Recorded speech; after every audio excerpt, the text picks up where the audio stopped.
Welcome to all of you. आज काफ़ी important lecture मैं आपके लिए लेकर आया हूँ, जिसमें हम डिस्कस करने वाले हैं एंशिएंट इंडिया का, कि किस तरह से हम जो है on the basis of available sources history का डिवीज़न करते हैं। सिंपली हम जानते हैं कि हिस्ट्री जो है वो 3 पार्ट में डिवाइड की जाती है, जिसमें हमने बात की ancient India, medieval India and modern India. लेकिन जो हमारे पास अवेलेबल सोर्सेज है, जिसके बेसिस पे इतिहास का निर्माण किया जाता है, जिसके बेसिस पे इतिहास लिखा जाता है, उसके बेसिस पे जो है वो हिस्ट्री को कैसे डिवाइड किया जाता है।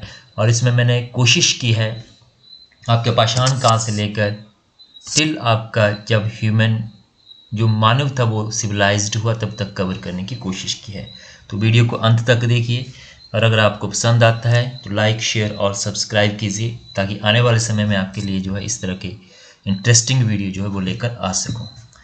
तो शुरू करते हैं कि division of history on the basis of sources.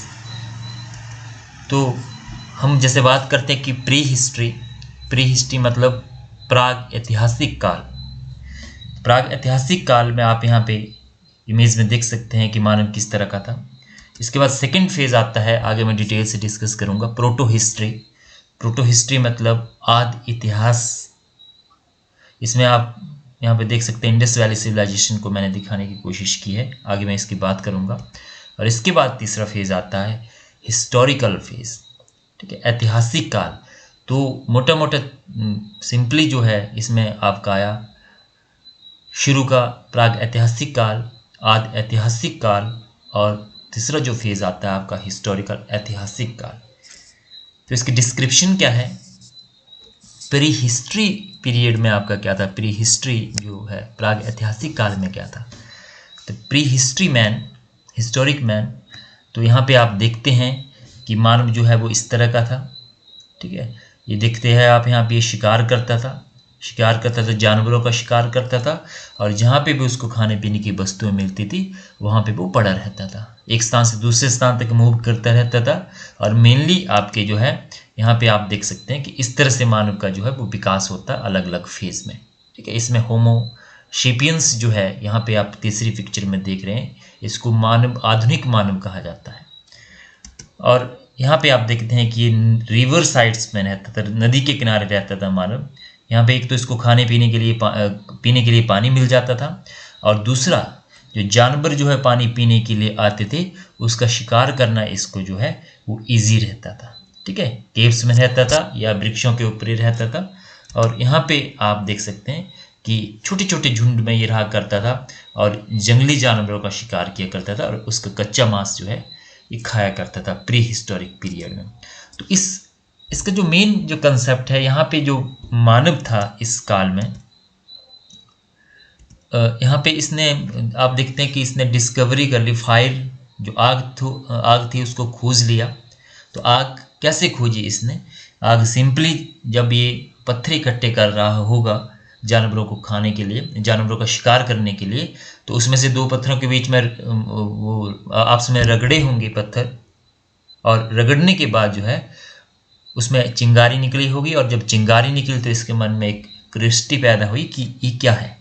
फिर उसने आग जलाना सीख लिया। लेकिन अभी जो है इस काल में ये आग पर जो है वो आग से डरता था और उस पर भोजन पका कर नहीं खाता था। ये फिर लेट आपका मध्यकाल के अंत में जब नवपाषाण काल शुरू हुआ तब इसने भोजन को पकाना शुरू कर दिया। लेकिन यहाँ पे आग जो था वो क्रांतिकारी परिवर्तन हुआ। इसने उसको जो है, जो केव्स होती थी, जो गुफाएं होती थी, उसके दरवाजे के ऊपर, उसके डोर के ऊपर इसको जलाना स्टार्ट कर दिया जंगली जानवरों से बचने के लिए। यहाँ पे भील का जो खोज था नवपाषाण काल में, इस तरह का आप छकड़ा गाड़ी आपने देखी होगी, इस तरह का व्हील, जब हम छोटे छोटे होते थे तो इस तरह का पहिया बनाया करते थे छकड़ा गाड़ी बनाने के लिए।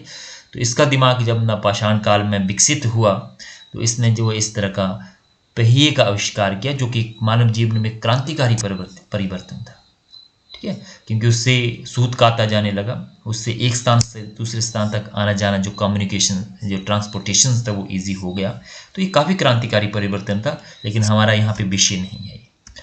तो प्री हिस्ट्री में आपका क्या होता है? This was initial phase of human history when man was relatively barbarian and uncivilised. He lived in the caves and hunted animals to eat. In this phase, he did not know read and write. Hence, we have no any written sources available to know this period. This phase is completely depend on archaeological sources. This initial period of human life can be divided into 3 phases. तो यहाँ पे pre history इसको क्यों कहा गया कि इस phase में जो मानव था वो काफ़ी बारबेरियन था, और अगर हिस्टोरियन को इस पीरियड के बारे में जानना है तो उसको डिपेंड रहना पड़ेगा किसके ऊपर? मेनली आपके आर्कियोलॉजिकल सोर्सेज के ऊपर, क्योंकि यहाँ पे जो मानव था वो लिखना और पढ़ना नहीं जानता था. उसने कोई भी इस तरह की स्क्रिप्ट नहीं छोड़ी है लिखकर जिसको पढ़कर जो है इतिहासकार इस काल के बारे में जान सके. तो मेनली आपके जो आर्कियोलॉजिकल सोर्सेज है उसके ऊपर यहाँ पे हमें डिपेंड रहना पड़ता है. तो यहाँ पे पैलोलिथिक फेज आपका आया, पूरा पाषाण काल, जिसमें मनुष्य जो पाषाण का यूज़ करता था, पत्थर का यूज़ करता था, और अलग अलग प्रकार के औजार यहाँ पे बनाए जाते थे. फिर आपका मेसोलिथिक फेज आया, मध्य पाषाण काल. इसके जो टूल्स थे उसमें थोड़ा सा चेंजेस आया. माइक्रोलिथ, सूक्ष्म आकार के टूल्स यहाँ पे बनने लगे, ठीक है, जिसको माइक्रोलिथ कहा जाता है. यहाँ पे न्यूलिथिक फेज में जो है वो काफ़ी क्रांतिकारी चेंज आया मानव के जीवन में. एक तो उसने एग्रीकल्चर, परमानेंट एग्रीकल्चर की शुरुआत कर दी, स्थायी कृषि की शुरुआत कर दी. फायर के ऊपर खाना पकाना उसने स्टार्ट कर दिया, पहिए का आविष्कार कर दिया, और इसके साथ साथ जो उसके औजार थे वो अच्छी किस्म के बनने लगे और उसके ऊपर पॉलिशिंग स्टार्ट हुई. ठीक है, तो ये क्वेश्चन कई बार आता है कि पॉलिश कब शुरू किया गया उसने अपने जो औजार थे, उसके जो टूल्स थे उसके ऊपर. तो ये न्यूलिथिक फेज में, नवपाषाण काल में ये स्टार्ट होता है. इसके बाद main centre of the pre history phase, इसके जो मेन सेंटर थे भीमबेटका, ये बहुत बड़ा आर्कियोलॉजिकल साइट्स है प्राचीन भारत की जब हम बात करते हैं. तो situated in MP, Madhya Pradesh में है. This is pre stone sites famous for rock shelter. तो ये किसके लिए फेमस है? रॉक शेल्टर के लिए फेमस है. ठीक है, शरण स्थल जिसको कहा जाता है, जहाँ पे वो हंटिंग करने के बाद जो है वो वहाँ पे गैदर होते थे, और केव पेंटिंग्स के लिए. ठीक है, तो पहली इनिशियल पेंटिंग जो बनाई गई मानव के लिए, जो एविडेंस छोड़ा गया उसके लिए, वो था केव्स पेंटिंग. तो यहाँ पे आप देख सकते हैं इस तरह की ये पेंटिंग करता था जो कि भीमबेटका में मिली है. जैसे एक बच्चा पेंटिंग करता है, बच्चे के हाथ में कोई पेन दे दिया जाए तो वो ऐसे कुछ उसमें खींच देगा, तो इस तरह से वो पेंटिंग किया करता था. तो मेनली जो उसकी डे टू डे की एक्टिविटीज़ होती थी उसकी वो पेंटिंग यहाँ पे किया करता था. भीमबेटका फेमस साइट है. यहाँ पे इस तरह का शरण स्थल थी, ये केव्स थी. यहाँ पे वो रहता था शिकार करने के बाद, ठीक, अपने जो उसकी कम्युनिटी थी उसके साथ. लेकिन नवपाषाण काल में उसने जो समाज में रहना स्टार्ट कर दिया, मानव के जीवन में काफ़ी क्रांतिकारी परिवर्तन था ये. ठीक है, इसके बाद आमदगढ़ एंड बागौर, ये एमपी में है ये, और बागौर जो है ये राजस्थान में है. These are sites of middle stone age, मध्य पाषाण काल की महत्वपूर्ण साइट्स है. इसकी कुछ विशेषताएं हैं. ठीक है, इसके बाद जो नेक्स्ट आपका आता है बुर्जहोम एंड गुफकराल. ये काफ़ी फेमस 2 साइट्स है. Burzahom, these are neolithic sites, नवपाषाण काल की साइट्स है ये. Situated in Kashmir, famous for underground pits and earlier evidence of agriculture and animal rearing. ठीक है, तो इसमें मेन जो विशेषता है, एक तो अंडरग्राउंड पिट्स है. यहाँ पे आप जानते हैं कि इग्लू एक घर बनाया करते थे जो कि अंडरग्राउंड होते थे, खोद के उसको बनाया जाता था, वहाँ पे वो रहते थे इग्लू की तरह. और सेकेंडली आपका जो है अर्लियर एविडेंस, नवपाषाण काल में आप जानते हैं कि एग्रीकल्चर करना स्टार्ट कर दिया. तो एग्रीकल्चर कैसे उसने शुरू किया? यहाँ पे जो मानव का ब्रेन था वो विकसित हुआ. संभवतः उसने कुछ खा के जो है, जब वो कोई फ्रूट खा रहा हो ना, जंगली फ्रूट खा रहा होगा, उसने उसको ज़मीन के ऊपर फेंका खाने के बाद, और खाने के बाद ज़मीन के ऊपर फेंकने के बाद उसके जो बीज थे उससे पौधा उगाया. तो मानव का दिमाग यहाँ पे विकसित हुआ. उसने सोचा कि जिस भोजन की तलाश में मैं इधर उधर घूमता रहता हूँ, अगर मैं इसको एक जगह पे उगा सकूँ तो इससे जो है मेरे जो ये घुमंतु जीवन है एक स्थान से दूसरे स्थान तक घूमने का, वो ख़त्म हो सकता है. और यहीं पे इसने सोचा कि कुछ ही जो एनिमल्स है उनको मैं पाल सकता हूँ.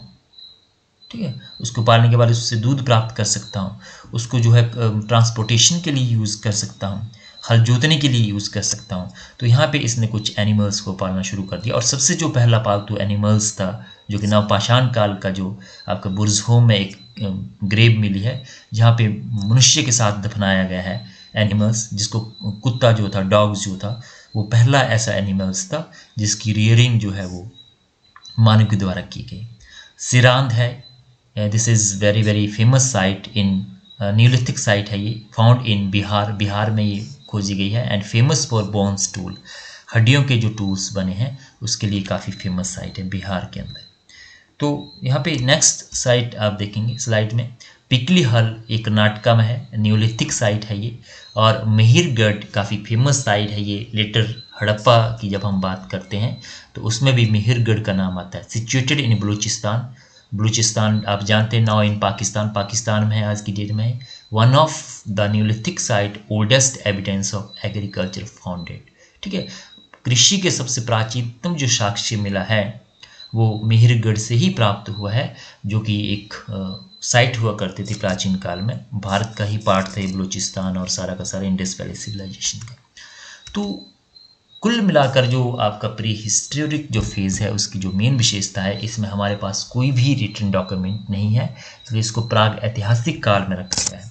फिर आपका आदि ऐतिहासिक प्रोटो हिस्ट्री मतलब इसमें मेनली आपके in this phase man came to know writing but unfortunately the script written by him could not be read. We calculate Harappa civilization in this phase. To know this period, historian depends on archaeological sources like as prehistory. तो ये एक इस phase में जो मनुष्य था वो लिखना उसने स्टार्ट कर दिया, लेकिन उसने क्या लिखा इसको कोई भी इतिहासकार जो है वो उसको पढ़ नहीं सका है।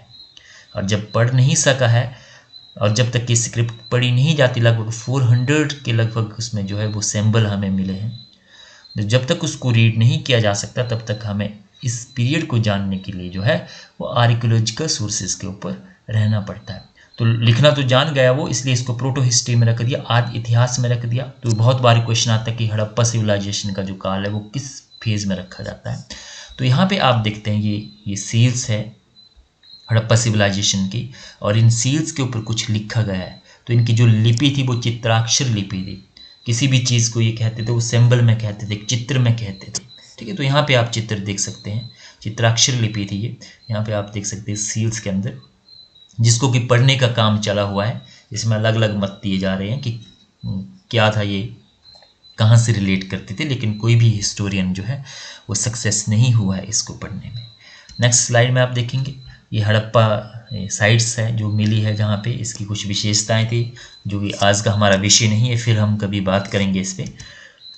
तो यहाँ पे आप देख सकते हैं इंडस वैली सिविलाइजेशन का ये मैप है।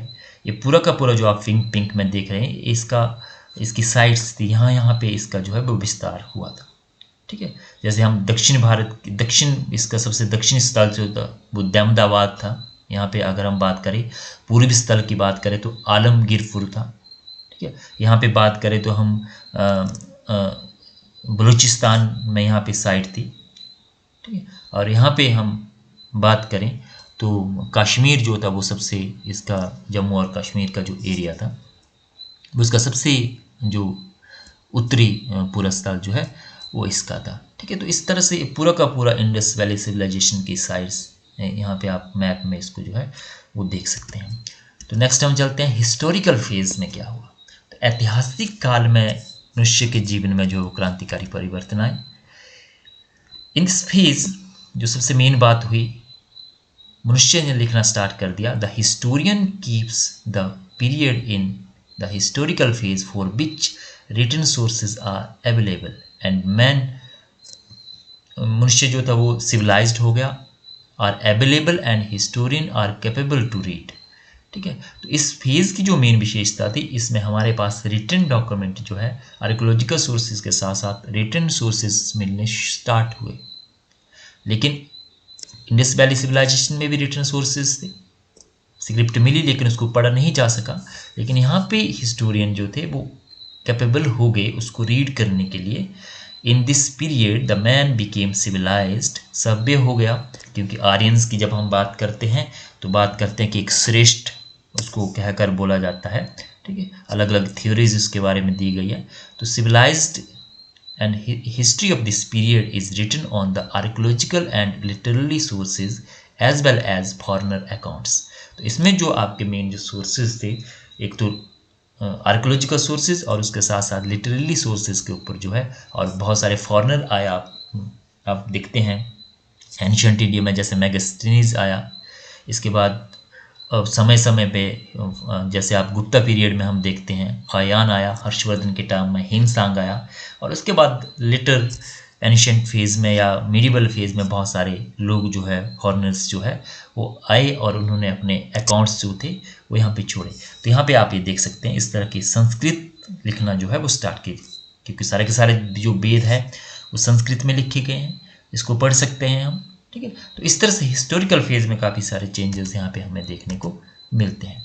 तो स्क्रिप्ट यहाँ पे एक तो मौर्यन पीरियड की जो स्क्रिप्ट थी उसको पढ़ा गया, जो इंस्क्रिप्शंस थे आपके, ठीक है। तो ये ब्राह्मी स्क्रिप्ट है जिसको सबसे पहले जो है 1837 में जेम्स प्रिंसिप के द्वारा जो है इसको पढ़ा गया, और बाद में आप देखते 1861 आर्कोलॉजिकल सर्वे ऑफ इंडिया की स्थापना हुई, जिसके अंडर जो है रिसर्च का काम स्टार्ट हुआ इंडिया में, जो आर्कोलॉजिकल साइट्स थी उसको खोजने का काम स्टार्ट हुआ, और Alexander Cunningham was the first director general of archaeological survey of India.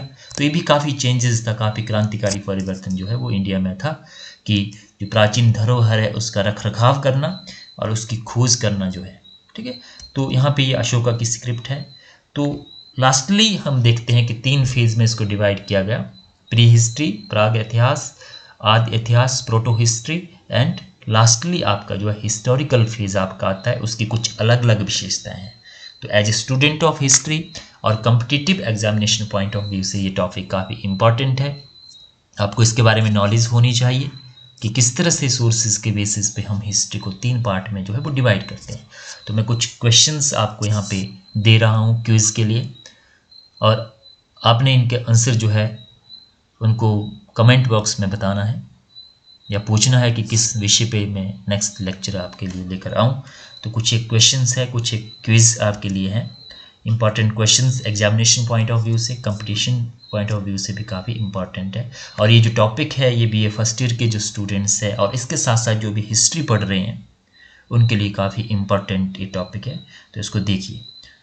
तो यहाँ पे आपका जो फर्स्ट क्वेश्चन है, when was archaeological survey of India established, कि आर्कोलॉजिकल सर्वे ऑफ इंडिया की स्थापना कब हुई। Who was the first director general of archaeological survey of India. Next one, Bhimbetka is famous for, जो भीमबेटका एंशिएंट साइट मिली है जिसके बारे में मैंने आपको बताया ये किसके लिए फेमस है। Eight which phase of history man discovered fire and wheel, किस काल में मानव के द्वारा जो है आग और पहिए का आविष्कार किया। And when and who read Ashoka inscription, कि कब और किसके द्वारा अशोका की जो स्क्रिप्ट थी, इंस्क्रिप्शन जो थे, अभिलेख जो थे उसको पढ़ा गया। In which archaeological site oldest evidence of agriculture found, कि किस प्राचीन साइट से जो है वो सबसे प्राचीन कृषि के साक्ष्य मिले हैं।